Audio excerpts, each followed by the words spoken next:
3 그리고 4주의 일진사주 명리학 제759강 시작하겠습니다. 오늘은 양력으로 2020년 12월 4일이고요. 음력으로는 2020년 10월 20일입니다. 오늘 명식은 경자년 정해월 신사 1이 되겠고요. 오늘의 일진은 신사가 되겠습니다. 자, 오늘 살펴볼 명식은 일간은 신금이 되겠고요. 신금 일간이 태어난 월령은 해월이 되겠습니다. 자, 일간 신금이 되겠고, 신금이 태어난 배경 월지라고 하는 것은 해월인데 둘의 상관관계 매우 중요하다라고 말씀드릴 수가 있겠네요. 자, 신금이라고 하는 것은 일단은 뭐 금이라고 제가 여기다 붙여놨지만 신금은 역시 금에 해당이 되고요. 그 다음에 양으로 구분하게 되면 이 신금이라고 하는 것은 음에 해당이 되는 금이다라고 볼 수가 있겠습니다. 신금을 음금이다라고 이렇게 표현을 하는데, 선생님 저게 뭐가 중요할까요? 이게 너무도 간단한, 그리고 너무 기초적인 거잖아요. 신금은 음금이고 경금은 양금이다. 이제 처음 배우시는 분들은 신금이 금인 거는 이제 들어서 알겠는데, 저것이 양이냐 음이냐를 일단 처음에 놓치고 가게 되면 나중에 육신 배울 때 많이 힘듭니다. 육신 배울 때 정편을 나눠서 뭐 정관, 편관, 정인, 편인, 식신상관, 비경겁제, 그 다음에 정제편지를 나누는데, 일간이 음이냐 일간이 양냐에 따라서 달라지겠고요. 그 다음에 일간이 금이냐 일간이 목이냐에 따라서 육신론이라고 하는 것이 달라지기 때문에, 이 음금이라고 하는 것, 쉬운 말로 나의 특성에 대해서 딱 찍어 놓은 거잖아요. 그죠? 얘는 여자인데 뭐 하는 여자, 이렇게, 얘는 남자인데 어떤 남자, 이렇게 딱 찍어 놓은 거하고 똑같습니다. 그래서 요 음금이라고 하는 것이 별거 아닌 것 같은데, 굉장히 이제 어느 정도 명리를 배운 사람들은 뭐 당연히 음금이지 하고 넘어갈 수도 있겠지만, 처음 배우시는 분들이 음금이다 양금이다 이걸 모르시면 나중에 육신 배울 때 매우 어렵게 되는 거니까, 기초 처음부터 탄탄하게 기초를 다져 나가는 것이 중요합니다. 자, 경금이라고 하는 것은 음금에 대비되는 개념이기 때문에 이거는 금이지만 양에 해당되는 금, 양금이라고 볼 수가 있겠죠. 자, 양과 음의 특징이 있겠죠. 같은 금이지만 양금의 특징하고 음금의 특징하고 다르기 때문에 서로 구분해 놓고 나눠 놨다는 얘기죠. 그래서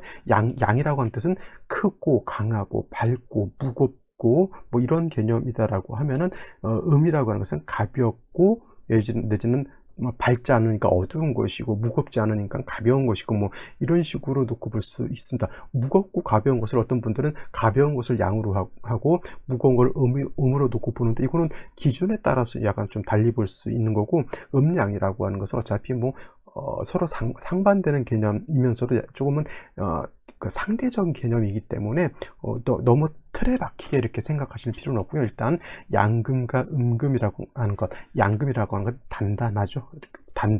단단하다라고 하면 같은 금이라 하더라도 경금에 비해서예요. 경금에 비해서 음금은 약간 부드럽다라고 이렇게 표현할 수가 있겠죠. 그 다음에 경금 자체가 강하다라고 하면, 강하다라고 하면 신금 자체는 좀 부드럽고 연한 거 있죠. 뭐 경화성 수지는 좀 단단하지만 연화성 수지는 약간 이렇게 휘고 낭창낭창한 그런 것들을 말할 수 있죠. 플라스틱 같은 경우를 목으로도 보는 경우가 있지만은 이렇게 금으로도 보는 경우가 있어요. 그래서 플라스틱이지만은 하수구 배관을 놓을 때 굉장히 강철만큼이나 단단한 플라스틱 같은 거 있죠. 이런 거는 금으로 보게 되는데, 그것도 경금으로 이렇게 볼 수가 있다라고 하는 거죠. 그래서 경금이라고 하는 것은 단단하고 강하고 거칠고 투박한 것이기 때문에, 이런 것들은 단련을 해야지만 쓸 수 있다고 해서, 제가 어저께 말씀드렸던 것처럼 정화가 있어서 경금을 단련해서 여러 가지 기물을 만들어야지만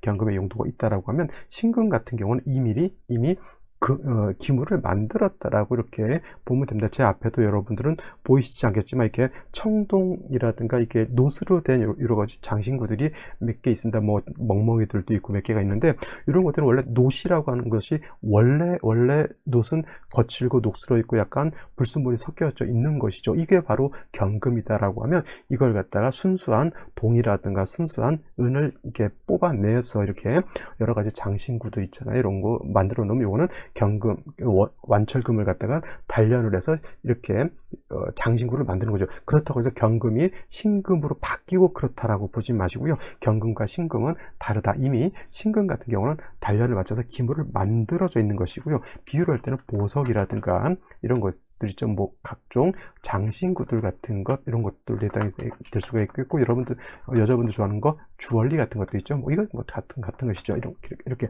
원래 원 땅 속에서 광석을 캐내면 여러 가지 불순물이 섞여져 있는 것을 이걸 경금이라고 한다라고 하면, 그거를 이제 불순물을 빼서 여러 가지 장신구를 만든 걸 요건 신금으로 본다라고 이렇게 보시면 되겠습니다. 그래서 신금 같은 경우에는 정화를 들이대면 어떻게 되냐면, 여러분들 반지가 다 녹아버리죠. 그러면 결혼 반지인데 녹아버리면 이제 와이프한테 이제 이렇게 긁히고 그럽니다. 어떻게 결혼 반지를 이렇게 험악하게 다룰 수 있느냐면서, 결혼 반지는 맑고 깨끗하게 반짝반짝 빛나야 되는 거잖아요. 그래서 경금은 정화로서 다스린다라고 하면, 신금은 임수로서 깨끗하게 닦아준다라고 해서 도세주옥한다 이렇게 표현을 하는 거예요. 그래서 경금 같은 경우는 귀를 얻기 위해서는 정화를 쓰는 것이지만, 신금이라고 하는 것은 임수를 써야지만 귀가 나타날 수 있다라고 하는 거고, 부를 나타낼 때는 물론 재성인 목이 있어도 부를 얻을 수가 있겠지만은, 또 경우에 따라서 이렇게 조후만 잘 돼도 먹고 사는 것은 지장이 없다. 중요한 거는 선생님 왜 요즘 같으면은 돈 많이 버는 게 중요하지 않을까요? 이렇게 말씀하시는 분들도 있는데, 명리가 예전에 만들어졌을 때에는 부라는 것보다는 뭐 중국에서도 그랬을 거예요. 명예를 얻는 것을 더 중요시 여겼습니다. 예를 들면 과거급조 해가지고 그 중앙에 나가가지고 뭐 정사도 논하고 이런 것들을 굉장히 중시 여겼다는 얘기죠. 그렇게 중앙에 그 관료로 들어가게 되면 부는 뭐 당연히 이렇게 뒤따라오는 것으로 이렇게 생각했기 때문에, 부보다는 부자가 되는 것보다는 명예를 얻어서 관아에 나가서 관청 내지는 관료가 되는 것이 더 중요했죠. 관료가 되면 옛날 같은 거 영화 보게 되면 엄청난 부조리들을 많이 저지르잖아요. 물론 청렴하고 청렴 결백한 사람들도 있지만, 그래서 명예를 얻으면 부는 따라온다 이렇게 생각을 했던 거기 때문에 그 사주 명리학 책들이 되게 고와 같이 쓰여져 있다라고 하는 겁니다. 그렇다면 뭐 지금 같아서는 그러면 명리책을 뭐 부에 의해서 쓰기보다는 저 명예 쪽, 관성 쪽에 중에서 쓰기보다는 재성 쪽에서 중에서 써야 된다, 이런 건 아니고요. 이런 건 아니고 옛날 걸 그대로 쓰되 우리가 해석만 좀 달리 해석하면 되는 것이, 굳이 그걸 갖다 책을 바꿔서 쓸 필요는 없습니다. 그래서 옛날 옹고의 지신이라고 해서 옛날 것을 받아들였으면 그거를 현재에 맞게 추론하고 이해하고 또 새롭게 판단하는 것은 우리의 몫인 것이지, 옛날 고서 다 필요 없다, 새로 만들어낸 이론 가지고 하게 되면 진짜 이정표 없이 떠돌아다니는 그냥 배와 같다 이렇게 생각하시면 되겠습니다. 그래서 신금이라고 하는 특징, 경금이라고 하는 특징, 이러한 특징이 있고요. 그런 일간이 어느 원령에 태어났느냐가 매우 중요한 포인트가 된다라고 볼 수가 있겠죠. 그래서 신금 일간에 태어난 원령은 해월이 되겠습니다. 해월이라고 하는 것은 해자축 북방이 되면서 이제 해월도 이제 얼추 다 끝나가고 있습니다. 오늘, 내일 모레까지만 하게 되면 경자년 정해월도 이제 마지막이죠. 시간이 진짜 너무너무 빨리빨리 가는 것 같고요. 벌써 날짜가 이렇게 되면 이제 좀 있으면 또 새해가 이제 정축에서 무자로 바뀌고, 또 한 달만 지나가게 되면 이제 입춘이 들어오면서부터 새해가 이제 밝게 되겠죠. 시간이 빨리빨리 가고 있습니다. 자, 해자축 북방이면서 해월은 겨울이 되죠. 겨울. 그래서 겨울도 이렇게 나눠집니다. 해월은 겨울의 입동이 되면서 겨울이 되니까 이때를 초겨울이라고 하고요. 자월은 엄청 추운 중동이라고 표현하죠. 그래서 해월은 초동이라고도 표현하고요. 맹동이라고도 표현하고, 자월은 엄동 내지는 다 엄동은 뭐 해자축월이 다 엄동이겠지만 중동 가운데 끼어져 있다라고 해서 중동이다라고 이렇게 표현하기도 합니다. 그 다음에 좀 이따 이제 다음에 며칠 있다 할 축월 같은 경우에는 이제 늦 겨울이기 때문에 얘를 모동이다라고 하거나 내지는 개동이다라고 이렇게도 표현을 한다라고 하는 건데, 이거는 이제 겨울을 또 어차피 3개월씩 들어가죠. 인묘지는 봄이 되는 거고, 사, 오, 미월은 여름이 되는 것이고, 신유술월은 가을이 되는 것이고, 해자축월은 겨울이 되는 것이고, 계절마다 3개월씩 들어가니까 이거를 처음, 가운데, 끝 이렇게 나눠서 부른다라고 보는 거예요. 삼형제가 있으면 큰 애가 있고요, 가운데 애가 있고요, 그 다음에 그 막내가 있죠. 그런 거 똑같다라고 생각하시면 돼요. 자, 일단 뭐 해월이든 자월이든 축월이든 겨울이기 때문에 엄동설한이다라고 하는 것, 매우 춥다라고 하는 것, 이것도 명심해 두시고요. 춥다라고 하는 것은 일단 따뜻하게 해줘야 되는 조후가 필요하다라고 하는 것이죠. 또 해월이라고 하는 수왕절에 해당이 됩니다. 수왕절, 포태법이라고 하는 것으로 놓고 보게 되면 어떤 분들 포태법 12운성 같은 말입니다. 12운성을 여러 가지 다각도로 이용하시는 분들도 있는데, 원래 포태법 12운성이라고 하는 것은 오행의 왕상휴수를 보기 위해서 포태법을 보는 것이지, 신살에 응용하거나 기타 잡설에 응용하기 위한 것은 원칙적으로는 아닙니다. 쉬운 말로, 연필이 있고 볼펜이 있으면 연필과 볼펜의 목적은 글을 쓰거나 그림을 그리는 것이 원래 목적이죠. 그게 원래의 목적인데, 경우에 따라서는 받침대로도 쓸 수가 있겠고요, 경우에 따라서는 여러 가지 다각도로도 쓸 수가 있을 겁니다. 그죠? 볼펜 나오지 않는 그 깍 같은 경우는 뭐 여러 가지 장신구를 만들 수 있죠. 볼펜을 가지고. 근데 볼펜의 목적이라고 하는 것은 글을 쓰는 목적 내지는 덧붙여서 그림도 그릴 수가 있겠죠. 원래 볼펜의 목적은 그게 목적이고요.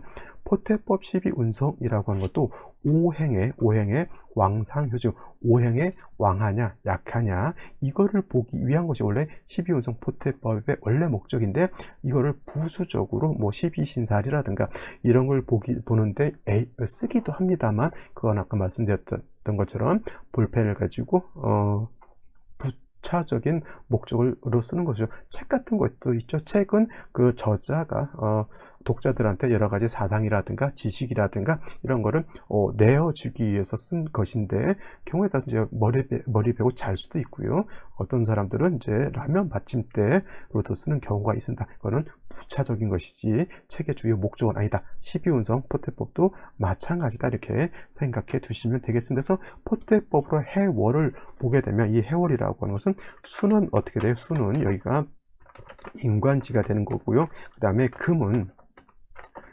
여기가 어떻게 되냐면 병지가 되죠. 그래서 금은 해월의 병지, 자월의 사지, 그 다음에 축월의 묘지, 그래서 병사 묘지로 이렇게 가는 거고, 목은 여기가 장생이 됩니다. 그래서 목은 해월에 약하지 않습니다. 그 다음에 화토는 동궁하기 때문에, 이 해월에 이르게 되면 뭐냐면 여기가 절지에 해당이 되기 때문에 화토는 매우 약하다, 이렇게 보시면 되겠습니다. 자, 일간 자체 신금이든 경금이든 해월에 태어나게 되면 병지에 태어난 것이기 때문에 일간은 쇠잔하다, 쇠약하다, 이렇게 표현하는 것이고요. 원령을 득한 수라고 하는 것은 임관지에 태어났기 때문에 굉장히 왕하죠. 약한 일간이 왕한 수를 본 것과 같기 때문에 신금이 해월에 이렇게 태어나게 되면 일간은 약하고요, 수가 많으면 설기가 많아진다고 해서 설기태과 내지는 설기 뭐하다, 설기 과다하다라고 이렇게 표현하면 됩니다. 제가 매일마다 일진 강의를 이렇게 하면서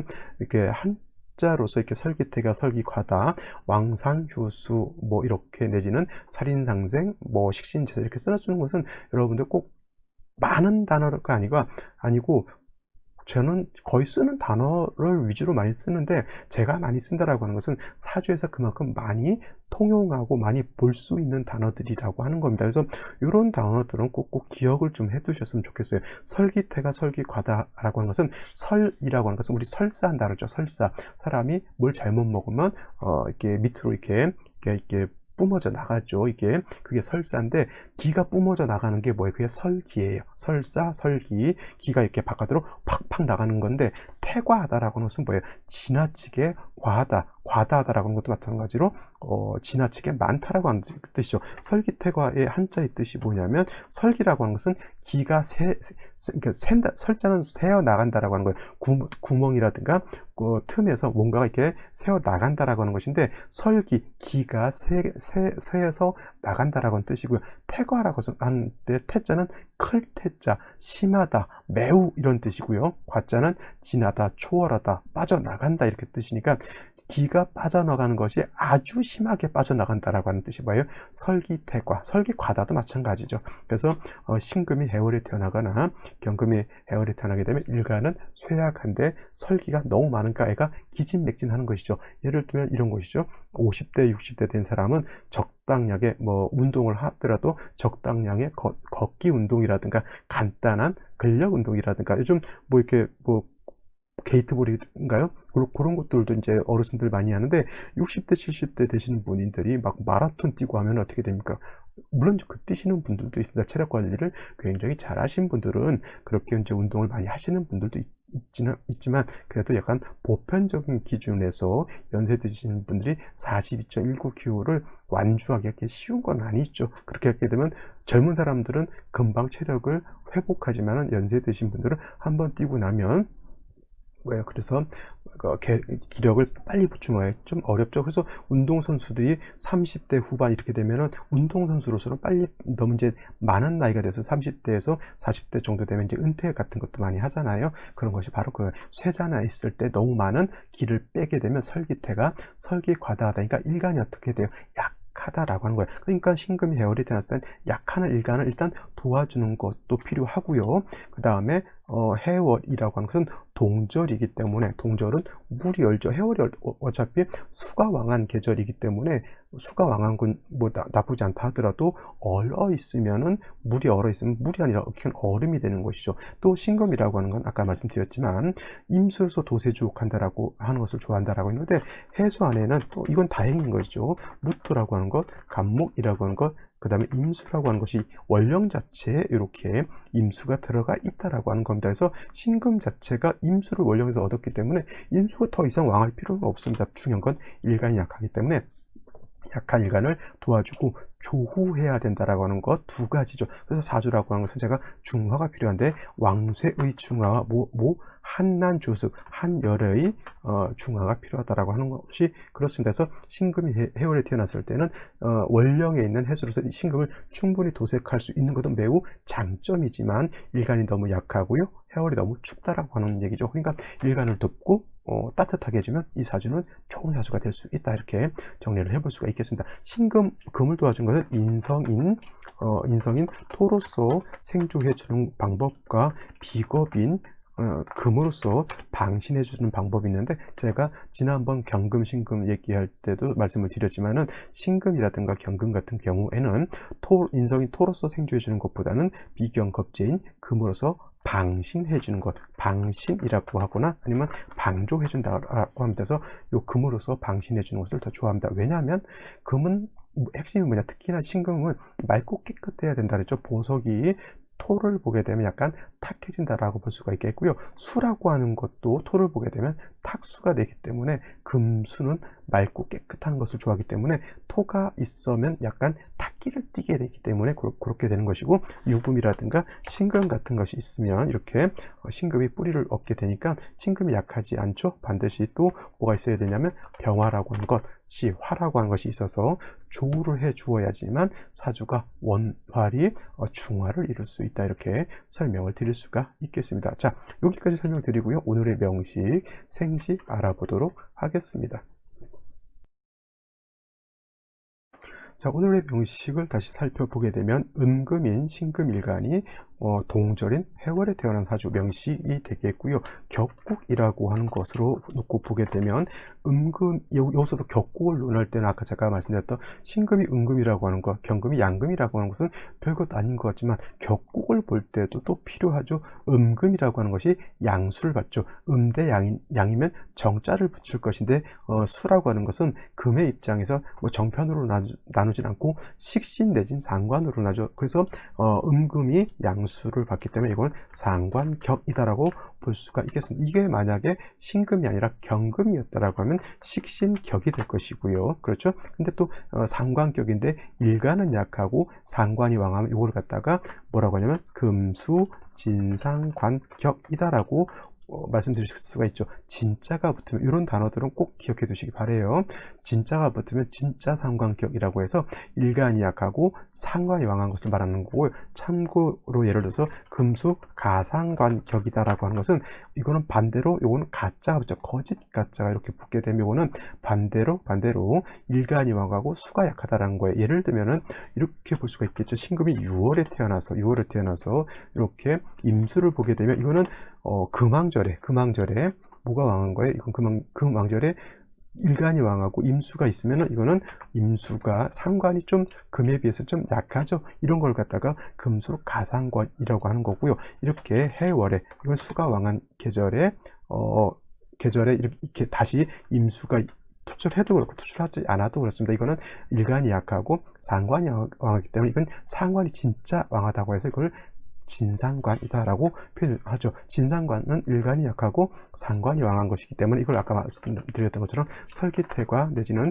설기과다하다라고 봐도 이거는 과언이 아니고 약한 일간을 도와주는 것, 그 다음에 조후하는 것이 필요하다라고 했습니다. 또 다시 한번 말씀드리면 금일간, 특히 경금, 신금 일간들은 토로서 약한 일간을 도와주는 것보다는 금으로서 약한 일간을 도와주는 것이 필요하고요. 해월이기 때문에 반드시 뭐가 필요하다? 조후하는 것이 반드시 필요하다. 조후한다라고 하는 것은 뜨거운 것을 시원하게 만들어주거나 차가운 것을 따뜻하게 만들어주는 것을 말한다라고 말씀드릴 수가 있는데, 연지에서 자수를 보게 되면 자, 신금이 요거는 상간, 요거는 식신 이렇게 되겠죠. 뭐 식상에 혼잡되어 있다 이런 것도 뭐 이렇게 따져볼 수는 있겠지만 중요한 건 수왕절에 수가 다시 많아져 있기 때문에 상관이 더 왕해져 있다. 선생님 이게 식신인데요. 상관이 있는데 식신 하나 더 붙이면 식상으로 나눌 필요가 없이 전체적으로 그냥 상관으로 논하는 것이지 이걸 굳이 나눌 실익이 없기 때문에 해월의 상관격이 식신을 본다고 해서 식신격으로 바뀌지 않습니다. 그냥 전체적으로 다 상관화 된다라고 보시면 되겠고요. 연간에는 경금이 이렇게 있어서 약한 신금은 양금인 경금이 도와준다, 방신해준다. 요거는 괜찮겠지만 지금 현재로서 이렇게 3주까지만 현재까지만 놓고 봤을 때 신금도 경금도 뿌리가 없습니다. 그러니까 뭐예요? 금은 약하고 수는 다시 왕이다. 이거 여러분들 잘 생각해 봐야 될 게 뭐냐면, 자, 이렇게만 놓고 봤을 때 금이 두 개, 수가 두 개니까 금수가 서로 비등비등하다 이렇게 놓고 보실 수는 있겠지만 절대 그렇지 않습니다. 이거는 금이 매우 약한 것이고요. 수가 매우 강한 겁니다. 이거는 그러니까 제가 뭐라 했어요? 진상관격이라고 말씀드렸죠. 설기태가 설기과다. 이거 숫자 세는 거 아니에요? 절대 숫자 세는 거 아니고 천간에 있는 것은 지지로 반드시 뿌리가 있어야지만 세력을 얻는 것이지, 천간에 있는 것이 뿌리가 없이 천간에 있는 것이 다 지지해서 기가 쪽쪽쪽쪽 빨리고 있는데 금이 두 개고 수가 두 개니까 비등비등하다 이렇게 놓고 보시면 절대 안 되는 거죠. 자, 월간에는 이렇게 정화라고 하는 것이 있습니다. 정화로서 추운 것을 뭐예요? 조우해주는 그런 역할을 할 수 있겠지만은 이건 칠살이기 때문에 자칫 신금을 갖다가 이렇게 파극할 수도 있는 약간 단점은 있다고 볼 수가 있겠고요. 일지는 사화라고 하는 것을 봤습니다. 자, 사화는 여러분 꼭 명심해 둬야 될 거. 사는 이거는 당구장 맞고 하고 사는 이것도 잠깐만요. 이렇게 쓰지 말고 이렇게 써야 되겠죠. 사는 금의 장생처이다. 금의 장생처이다라고 이걸 꼭 기억을 해 두셔야. 즉 사는 화가 왕하지만 금이 사에 통근할 수 있다라고 하는 것 매우 중요합니다. 여러분들 사화를 보게 되면 사화를 보게 되면 그냥 단순하게 화만 왕하다라고 이렇게 보실 수는 있겠지만 사화는 금의 장생처이자. 이 장생처라고 하는 것은 좀 더 써볼까요? 해는 뭐예요? 목의 장생처죠. 장생. 그 다음에 신은 지지의 신금을 말하는 거죠. 신은 뭐의 장생처? 신은 수의 장생처고 장생처가 되는 거고, 그 다음에 사는 지금 말씀드렸고, 인신사니까 인은 뭐예요? 화의 장생처가 되죠. 그래서 제가 인을 볼 때는 제가 항상 인중병화를 절대 무시하지 말라고 말씀드렸고요. 신은 당연히 금이 왕하면서 수의 장생처니까 수도 왕한 것으로 보고요. 그 다음에 해는 목의 정생처이기 때문에 지금 해월의 간목을 보게 되면 목이 약하지 않다라고 말씀을 드렸고요. 단 한 가지 사는 여러분들이 간과할 수 있는 것이 뭐냐면 사화라고 하는 것, 사화라고 하는 것은 화가 너무 왕하기 때문에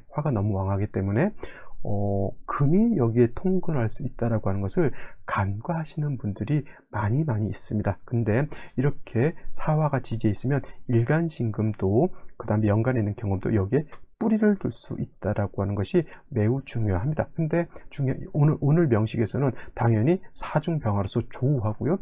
일간신금, 경금에 뿌리를 둘 수 있는데 오늘은 문제가 될 수 있는 것이 이거죠. 사에 상충된다라고 하는 겁니다. 그러면 해수도 좀 뭐 상해를 볼 수는 있겠지만 사중 병화가 와장창 깨지게 되면은 뭡니까? 조우가 안 된다라고 하는 것이죠. 이 사화가 안 깨져야지 이 정화도 뿌리를 둘 수가 있는데 사해상충으로 해서 사화가 깨지게 되면 정화도 뿌리가 없어진다라고 하는 겁니다. 그러면 뭐예요? 일간이 뿌리를 뒀던 사공이 다 깨져버리는 거하고 똑같죠. 그러니까 차라리 없으면 기대를 안 하는데 이따 깨지면 그것이 오히려 더 아쉬운 점이 이렇게 된다라고 볼 수가 있겠습니다. 자, 여기까지 보시고요.